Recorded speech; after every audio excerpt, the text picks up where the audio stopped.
beberapa orang yang kenal saya, nama saya Raim Laude, pemuda harapan bangsa Madain Wakatobi. Ya. Sini ada yang tahu Wakatobi? Ada ya? Ya, di sampingnya Wakapolda ya. Sudah pulang orangnya, padahal materi saya tentang dia semua tadi. Di Wakatobi, cuma sekarang saya tinggal di Jakarta sekarang, anak kos juga. Jadi saya mau terima kasih banyak kepada teman-teman polisi sudah mau undang acara ini, ada saya, melibatkan saya, karena setidaknya 3 bulan ke depan kos-kosan saya punya masa depan mencerah. Terima kasih banyak. Sudah mendekati akhir bulan, jadi bos harus ketawa dulu biar yang lain ketawa juga. Ya, aman, bisa ketawa sekarang, bisa. Di Wakatobi saya tinggal di pesisir. Kepribadian kami orang pesisir itu adalah rendah hati. Itulah kenapa 50% gaji saya stand up malam hari ini saya akan kasihkan kepada seorang wanita tua janda 5 orang anak yang ada di pesisir Wakatobi sana. Namanya Mbak Ode Mulia. Tidak usah terlalu sedih, mama saya sendiri jadi biasanya.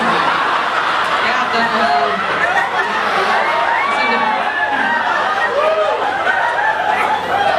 dan akan membantu pendidikan adik-adik saya. Terima kasih banyak ya.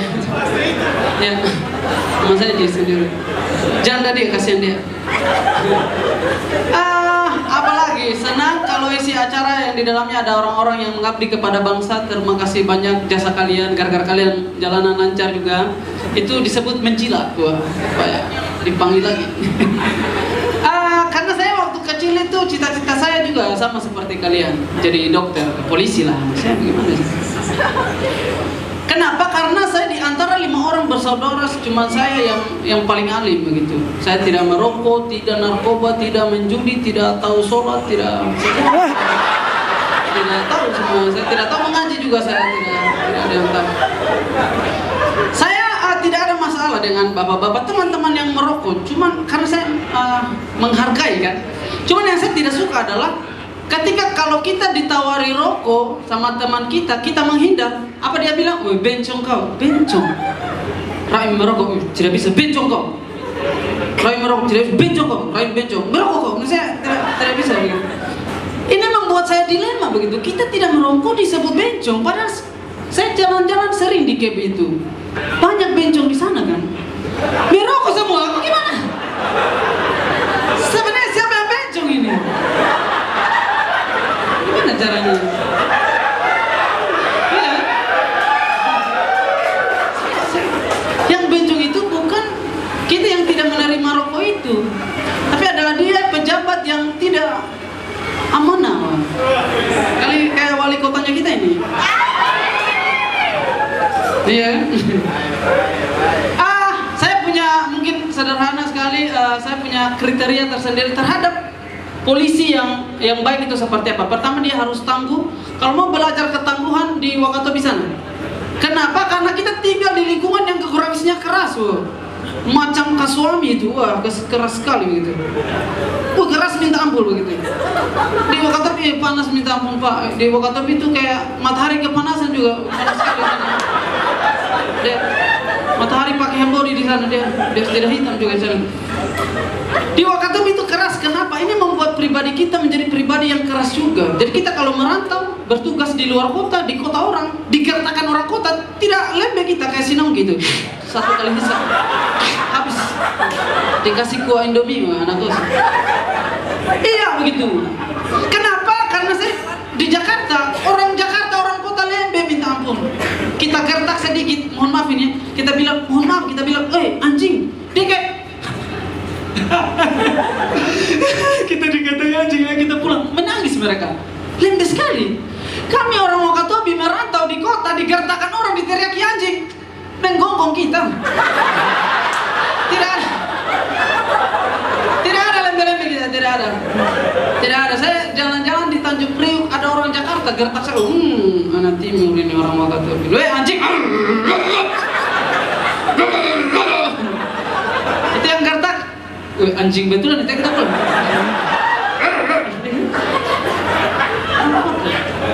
Mau belajar tangguh lagi di Wakatobi sana, tidak usah laki-laki, perempuan di Wakatobi keras minta ampun. Rahangnya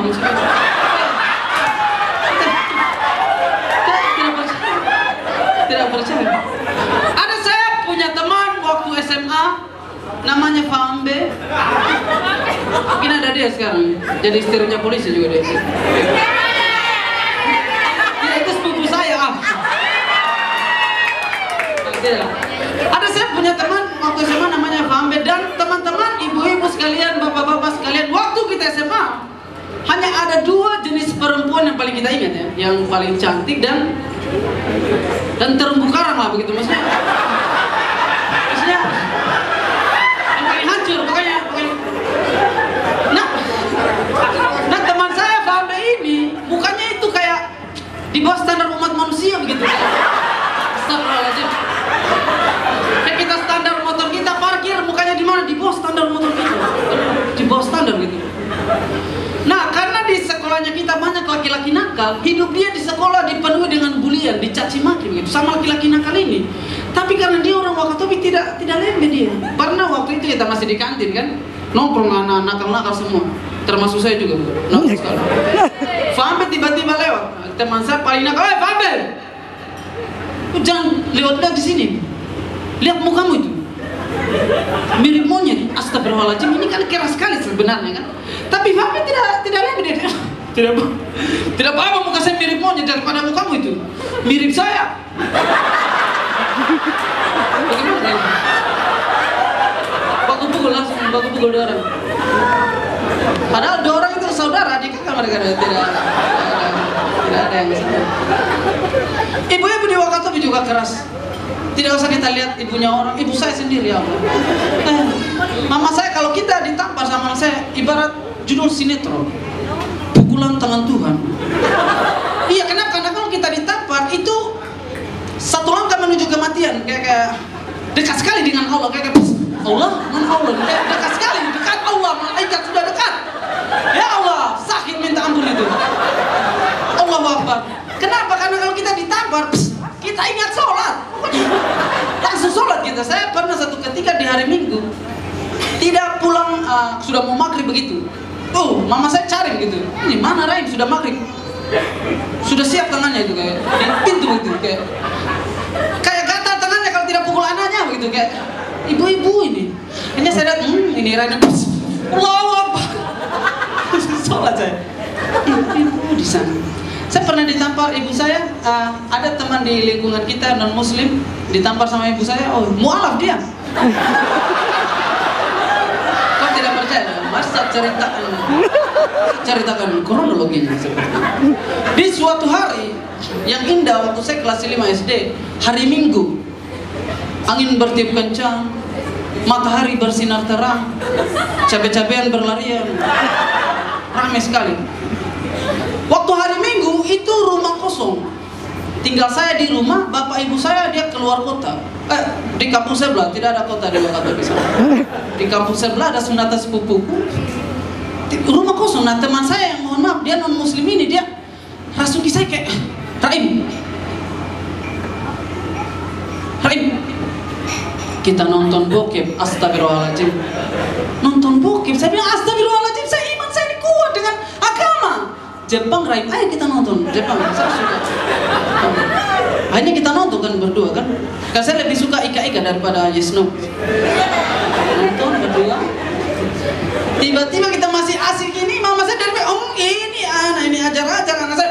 Asyhadu alla ilaha illallah. Tidak agama dia. Ibu saya. Kriteria polisi yang lain menurut saya orang goblok ini adalah dia mengerti tentang potensi daerah. Kita tinggal di lingkungan di daerah yang sangat, potensi daerahnya sangat hebat. Yang standar-standar saja kayak Bombana identik dengan emas, Buton identik dengan aspal, Wakatobi identik dengan Raim, pokoknya yang standar-standar. Standar saja tuh. Kenapa? Karena ini untuk polisi-polisi yang bujangan bisa gunakan ini sebagai metode kita untuk merayu si cewek begitu.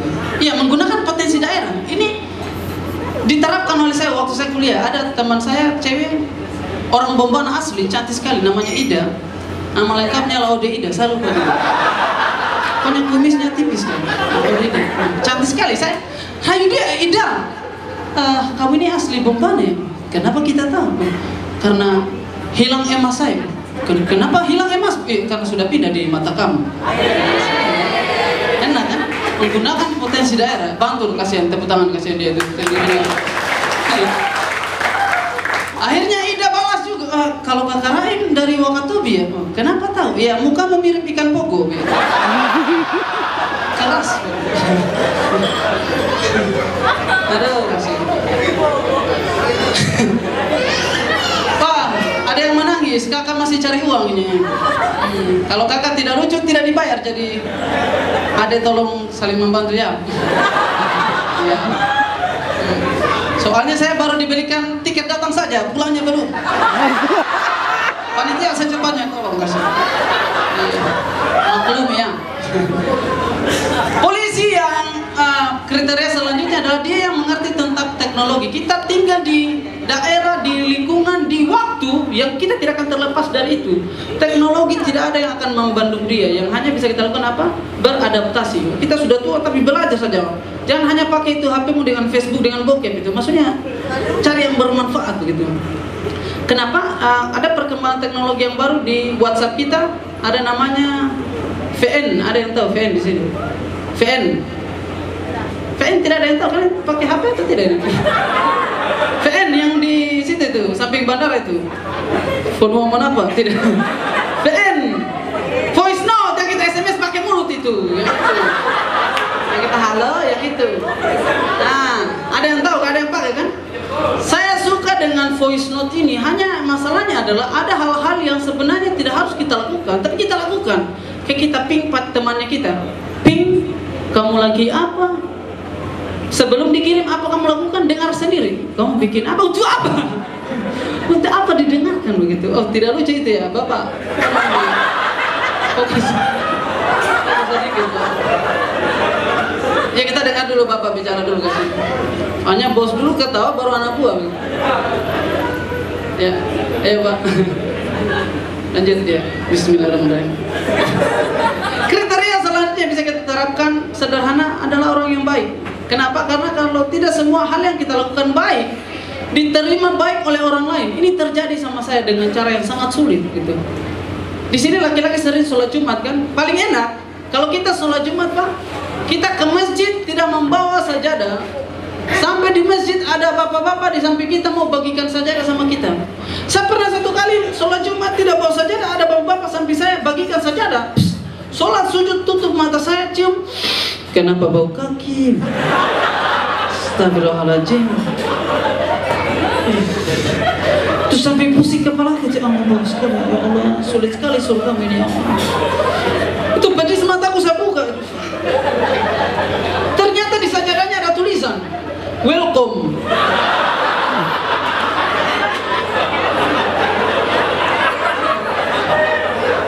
Pantasan saya di samping pintu ya. Tidak semua kita berbuat baik diterima baik oleh orang lain. Belajar dari pengalaman. Sekarang kalau saya sholat Jumat, saya memang sajadah dari rumah. Kasih moto. Sampai ke masjid, ada bapak-bapak tua di depan saya tidak menggunakan sajadah. Saya bilang, oh, sudah waktunya menerapkan Islam di muka bumi ini. Pahala besar ini.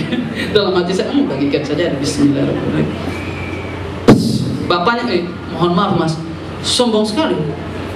Tidak semua berbuat baik diterima baik oleh orang lain kan? Saya bilang, oh mungkin karena satu kali gitu ya. Saya bilang, bismillahirrahmanirrahim.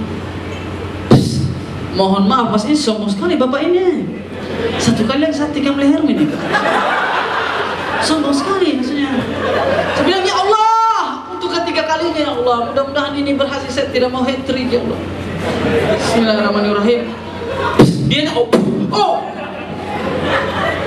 Pak, ini saya bagikan saja. Kenapa kau pukul saya? Woi, saya imam. Bismillahirrahmanirrahim.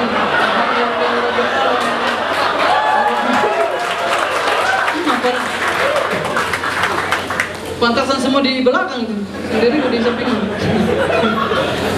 Iya. Di keluarga saya juga anak kedua dari 5 orang bersaudara. Kalau saya mohon maaf ini, kalau ada anak kedua mari kita tepuk tangan. Ada anak kedua. Wah, terima kasih banyak. Yang saya akan bicarakan ini kalian semua tahu. Kita itu anak kedua yang paling susah apa yang kita minta dari anak pertama, kita apa yang kita minta ke mama, ke bapaknya kita selalu dapat harta warisan dari anak pertama yang kurang ajar ini. Iya, kenapa begitu? Kalau saya minta sama Mbak, nih baju saya ini kayaknya sudah kecil, belikan saya baju. Dia, untuk apa beli baju? Bajunya kakak itu sudah kecil itu. Pakai itu saja, belum robek juga. Penipuan ini. Kita harus bantai ini. Polisi bikin undang-undangnya, bukan polisi sih, DPR. Ini begitu juga kalau kita minta, Bunda belikan saya sepatu sudah kecil. Untuk apa beli sepatu? Sepatunya kakak itu sudah kecil. Pakai itu saja dulu. Belum robek juga itu. Pakai. Penipuan berkelanjutan. Ini membuat saya takut begitu. 5 tahun ke depan. Karena apa yang kita lakukan sekarang ini selalu berefek kepada masa depan kita. 5 tahun ke depan, usia saya sudah mapan, kerjaan sudah keren, wah, saya minta menikah. Mama, waduh, kerjaan sudah bagus ini, usia juga sudah mapan ini, ada cewek laki satu saya suka-suka itu. Saya mau menikah. Untuk apa menikah? Itu istrinya kakak itu sudah kecil itu. Pakai itu saja itu. Belum robek juga tuh. Terima kasih banyak. Terima kasih banyak. Tiket pulang, nah. Iya, tenang nih.